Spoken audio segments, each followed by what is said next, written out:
Hey, namaste. This is another address to everyone concerned by the ongoing hostile takeover of the township of Auroville, and by extension to everyone involved in the worldwide struggle for truth, freedom, and justice. You know, we usually don't judge people in Auroville. It's not people who are bad, it's harmful thoughts and actions that we need to address. These can change. We regard situations and find ways forward. People's behavior can be troublesome, but when there is goodwill on both sides, all disagreements can be overcome by simply talking. But when one side forces themselves on another, while denying all communication, they call for nonverbal action. We can and we should act in self-defense when our rights as living beings are under threat. I repeat, we can and we should act in self-defense when our rights as living beings are under threat. Each of us owns their body and their mind, which we have been gifted with at conception. We also own the fruits of our labor. Forcing somebody else to do as you please means taking over the ownership of that person and the fruits of her labor. Somebody else is becoming someone's property. That is called slavery, and it's completely immoral. All interaction has to happen voluntarily or not at all. That's what the mother implied when she rejected laws, rules, police, traditions, codified morals, schooling, money, ballots, and everything else that limits each individual's free choice of the highest understanding we are capable of. If we want things to happen, we must collaborate. We must come together by our own free will, or it's not worth bothering. Nobody has a right to impose themselves on any other person, and that includes the activity of governments and de facto governments, governing bodies such as the Foundation. The Auroville Foundation has only a right to exist so long as it shelters Auroville from the requirements of subordination to worldly authority. Although the spiritual quest happens within the physical realm, it cannot be driven by worldly dictates. In fact, the seeker's obedience to authority destroys it. From that perspective, Auroville has already been utterly destroyed and turned into a slave colony. The houses are still standing, but the actual spirit has left the buildings in most cases. Certainly so with the administration and every single Aurovillian who follows their immoral orders. As I said in my previous message, we decide for the divine, or we become subject to petty forcing. We may harmonize with the divine will, or we may try and harmonize with human rules. If human rules are in alignment with the divine harmony, they are redundant and pointless. If human rules disregard the divine harmony, they cause harm, and we need to decide where we stand. We can't have both, and there is no in between. Continue to meet, talk, pray, meditate, and sue them if you like, but perhaps after more than 3 years in permanent exposure to unwarranted violence, it is time for waking up to the fact that without denial of obedience and real-world action, the fruit of peaceful labor will perish. Auroville does not merely consist of the buildings. That's the physical vessel, just like the human body is just the vessel of the spirit. So Auroville is made up of the understandings, thoughts, feelings, emotions, and actions of the people living in the spirit of Auroville. Yet, if the people's actions fail to make use of their right to self-defense, Auroville's body becomes a petrified husk, and its spirit moves somewhere else. I will now read the letter of one Aurovillian woman to the slave-driving groups who dare speak of violence when the voice, the spirit, and the flesh of Auroville informs them on their wrongdoing. The text has been slightly edited for public consumption. It is titled, Whose Violence? Aurovillians are being accused of being violent because they entered the Auroville Town Hall and the lobby of the Auroville Foundation on Monday, 3rd February 2025. For their part, they state the following. Firstly, it was the residents' dharma to signal to the administration their very serious dereliction of duty regarding the non-filing of an appeal in court case around Auroville lands. And secondly, they think that this going in numbers and talking to the different working groups was a very mild response to the brutality and cruelty leashed upon them for the past 3 years, going on to 4 years now. This all started in 2021 already. To those who accuse them of violence, they would like to say that you have supported the violence unleashed by Gundas in December 21 at the youth center. You have repeatedly disregarded the decisions of the Residents' Assembly as expressed in numerous decisions for the last 3 years. You have forcibly occupied your present position without any mandate from the Residents' Assembly. You have collaborated with the Foundation Secretary's decision about the expulsion of long-term Aurovillians. You have supported the denial of visas for Aurovillians under the one pretext or another. You have organized things in such a way that most old-timers have to beg endlessly for the extension of their visas. You have supported the filing police reports against several of Aurovillians. You have collaborated with the arbitrary dismissal of many Aurovillians responsible of units, activities and services, and in their place named incompetent and dishonest people. You have cut basic financial and in-kind support of a number of Aurovillians under one pretext or another. Yes, you have.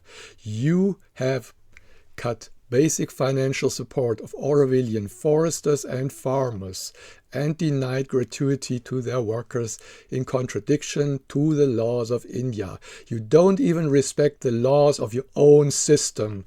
How can you stand there and tell anybody how they have to behave? You have ignored the countless requests of elderly persons, mostly foresters, for being included in the pensions fund. You have ignored previous agreements on waiving of contribution and have applied retroactively your own diktats.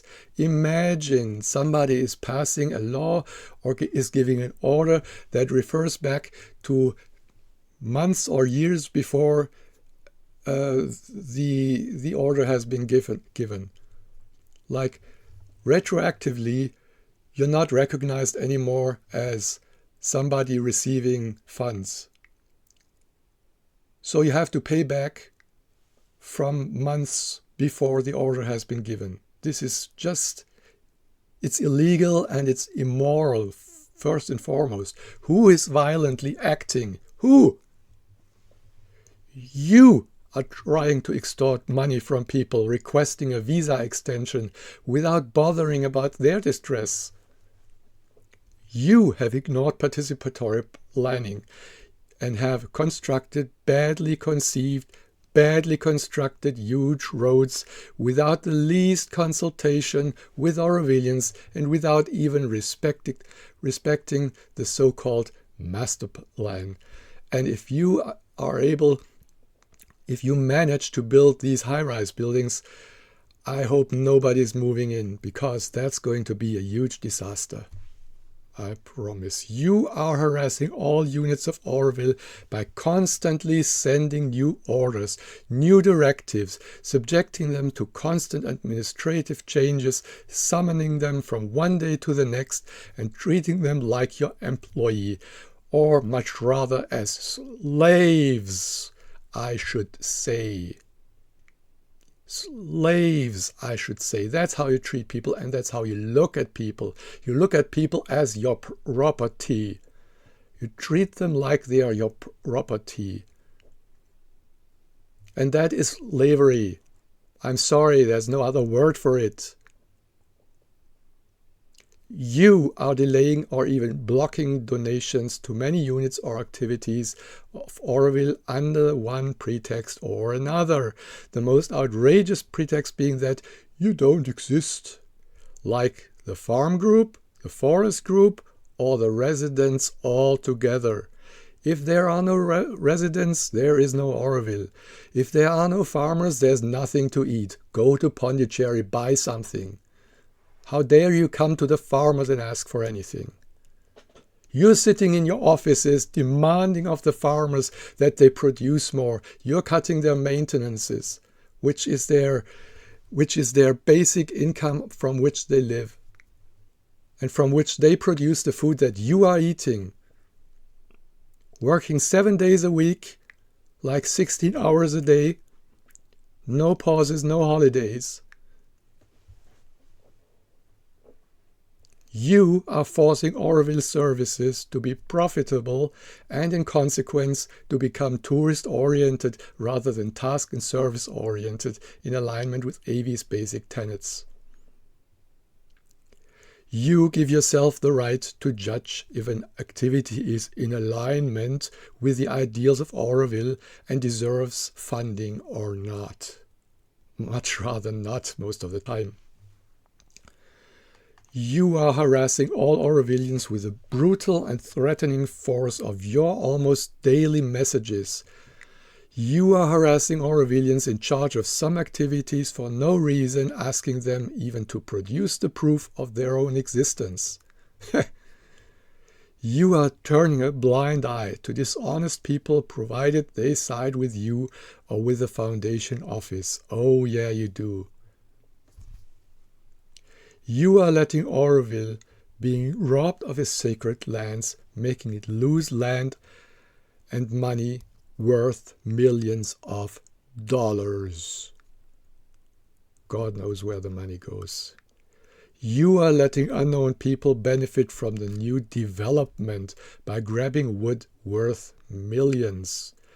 You are supporting the destruction of Auroville environment, Auroville services, Auroville economy, and Auroville's safety. You are remaining silent before the disappearance of beauty and the spreading of ugliness and dirtiness in each and every corner of Auroville. I go one step further than the author of these lines. I think that's what you intend to do. You don't want beauty. You are not for life. You are against life. You are not for peace. You want people to fight. You want people separated. You don't want the truth. You want the world to be as you want the world to be. And that is not the truth. That's just you and your ego. You are refusing to meet Aurovillians or to answer their mails as if they were not worth it. Yes, because they are not worth it to you. They are your slaves. They are your slaves. And the people sitting in the foundation office and in the working groups that are collaborating with the foundation, you are their house slaves. You are threatening anyone who dares to speak his mind. Yes, we saw that. You have taken upon yourself the responsibility for finances, for development, for economy, for entry, for culture, for communications, for visas, and even for the spiritual progress of each Aurovillian. Who the thing are you? You are acting in a blatantly illegal and, I dare say, immoral way, taking upon yourselves to invent ridiculous, dictational, and completely illegal criteria for residence in Auroville. Well, that was the topic of my last video. This list is not exhaustive. No, it isn't. It's not exhaustive, of course, but everyone with a minimum of sensitivity will describe this as continuous violence and slavery, yes, exercised over Aurovillians since the end of 2021. Not one of these actions is in accordance with the vision of the Mother or Sri Aurobindo. Flexibility, compassion, fraternity, collaboration, freedom of initiatives, spontaneity, organic growth, and sincerity have all been thrown to the dustbin. Cruelty, nastiness, pettiness are ruling the day. We are now a community whose members have been brutalized and alienated for such a long time that their anguish is deep. Photos of magnificent trees that you have felled have circulated widely, but no photograph of the distress and the pain in the hearts of Aurovillians can be made and distributed. There are only these words to tell. Auroville is being transformed by you into a caricature devoid of any meaning and value. You may note the cup is full. I can only wish that every single true Aurovillian is standing behind this letter and is acting as if it means something to them.